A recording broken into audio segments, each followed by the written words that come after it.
Du drąsūs ugniagesiai. Bėda visada ateina netikėtai ir pačiu netinkamiausiu metu. Ta diena tėčio nebuvo namuose.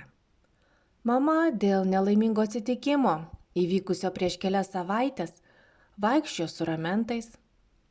9 metų Deividas ir 6 Gordonas sveiko nuo tymų, o jų vyresnioji sesuo buvo išėjusi į mokyklą. Žiūrėdamas pro virtuvės langą, Deividas staiga pamatė už tvarto kylančius dūmų debesis.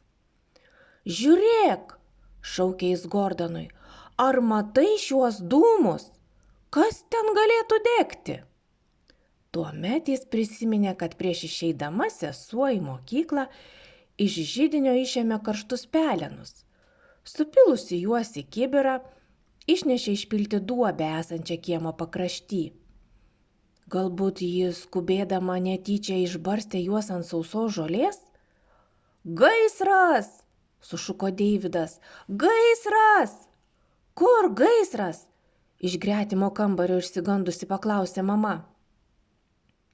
"Žiūrėk, mama!" šaukė Deividas. "Prie tvarto dega žolė, ugnis greitai plinta. Matai dūmus? Ką dabar daryti?" Mamos veidas perbalo. Ji dar niekada gyvenime nesijautė tokia bejėgė. Namui, tvartui ir visam turtui, kurį jie turėjo, iškilo didelis pavojus, o dėl sužeistos ir skaudančios kojos ji nieko negalėjo padaryti. "Deividai, brangusis, bėk greičiau vandens! Greičiau, greičiau!" "Taip, mama!" sušuko Deividas. Pagriebęs 2 kibirus nubėgo prie tvenkinio, kuris buvo maždaug 40 metrų nuo namo. Mažasis broliukas Gordonas pačiupo 3 kibirą ir išbėgo paskui brolį. Berniukai pasisėmę vandens greitai skubėjo netoli tvarto gesinti degančios žolės. Po to vėl atgal prie tvenkinio ir vėl į gaisravietę. Atrodė, kad pastangos beviltiškos. Kaip gali 2 berniukai užgesinti įsiliepsnojusi gaisrą? "Tik neleiskite, kad ugnis plistų link degalų statinių", su nerimu ir išgąsčiu sakė mama. O ugnis vis artėjo ir artėjo link tos vietos, kur stovėjo statinės su degalais. Tuos degalus tėtis naudodavo traktoriui. Jei tik ugnis pasieks tas statines, tai namas, tvartas ir viskas aplink išlėks į orą.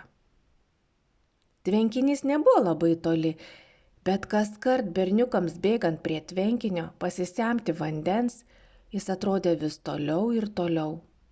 Deivido ir Gordono jėgos seko. Tačiau jie stengėsi iš visų jėgų, bėgo kiek kojos nešė, o mintise vis kartojo maldelę. "Jėzau, padėk, padėk užgesinti gaisrą." Deividas ir Gordonas nešė ir pylė vandenį ant liepsnų, kurios sparčiai artėjo prie statinių su degalais. Vaikų širdelėse šmėkštelėjo nusivylimas. Jie maži, jų jėgos senka, nebėra jėgų pasemti kibiro su vandeniu. Bet staiga vėjo kryptis pasikeitė, liepsnas pasukdamas ir nunešdamas link tvenkinio. Kova laimėta, namai, tvartas, degalų statinės ir viskas, kas buvo aplink, išgelbėta. Ugnis palengva geso priartėjusi prie tvenkinio. Ar didžiavosi mama tokiais narsiais sūnumis? O taip. Tėtis, grįžęs iš darbo ir sužinojęs, kas nutiko, negalėjo atsistebėti berniukų drąsa ir pasiaukojimu.